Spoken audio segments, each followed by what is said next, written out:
తెలుగు రాష్ట్రాల్లో ఆయన సినిమా విడుదలైందంటే థియేటర్లలో పెద్ద పండుగే. ప్రస్తుతం ఏపీ డిప్యూటీ సీఎం గా బాధ్యతలు నిర్వహిస్తున్న పవన్ కళ్యాణ్ కొన్నేళ్ల పాటు తన సినిమాలకు బ్రేక్ ఇచ్చారు. పవన్ చేతిలో ఇప్పుడు 3 చిత్రాలు ఉండగా ఆ సినిమాలు రిలీజ్ కావడానికి మరికొంత సమయం పట్టనుంది. ఈ క్రమంలోనే పవన్ అభిమానులకు గుడ్ న్యూస్ అందించినట్టు తెలుస్తోంది.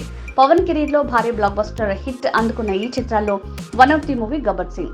ఈ సినిమాను మళ్లీ థియేటర్స్ లో విడుదల చేయాలని ప్లాన్ చేస్తున్నారట మేకర్స్. సెప్టెంబర్ 2న పవర్ స్టార్ 56వ పుట్టినరోజు జరుపుకోనున్నారు. Most awaiting re release movie Gabbar Singh ఈ సందర్భంగానే స్పెషల్ షో వేస్తున్నట్టు తెలుస్తోంది. సెప్టెంబర్ 2న గబ్బర్ సింగ్ సినిమాను రీ రిలీజ్ చేయనున్నారట. ఈ విషయంపై అధికారిక ప్రకటన కూడా వచ్చేసింది.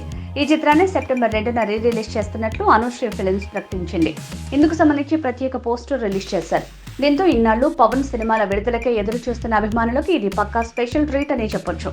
డైరెక్టర్ హరీష్ శంకర్ దర్శకత్వం వహించిన ఈ సినిమా అప్పట్లో బాక్స్ ఆఫీస్ వద్ద భారీ వసూళ్లు రాబట్టింది. ఈ మూవీలో శృతి హాసన్ కథానాయికగా నటించింది. 2012లో రిలీజ్ అయిన ఈ సినిమా అప్పట్లో 150 కోట్ల కలెక్షన్స్ ని రాబట్టింది.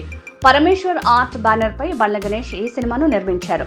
ఇక ఈ చిత్రానికి దేవిశ్రీ ప్రసాద్ అందించిన మ్యూజిక్ గురించి చెప్పనక్కర్లేదు.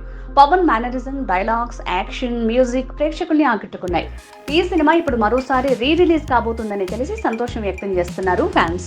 ఇదిలో ఉండగా ప్రస్తుతం పవన్ నటిస్తున్న సినిమాలకు తాత్కాలికంగా బ్రేక్ పడింది. డైరెక్టర్ సుజిత్ దర్శకత్వంలో ఓజీ చిత్రంలో నటిస్తున్నారు పవన్. ఇప్పటికే ఈ సినిమా నుంచి రిలీజ్ అయిన పోస్టర్స్ ఆకట్టుకున్నాయి. మరోవైపు డైరెక్టర్ హరీష్ శంకర్ తెరకెక్కిస్తున్న ఉస్తాద్ భగత్ సింగ్ సినిమాపై భారీ అంచనాలు నెలకొన్నాయి. ఈ సినిమాలో మరోసారి పవర్ఫుల్ పోలీస్ ఆఫీసర్ పాత్రలో కనిపించనున్నారు పవన్. కొన్నేళ్ల క్రితం విడుదలైన టీజర్ సినిమాపై మరింత క్యూరియాసిటీని కలిగించింది.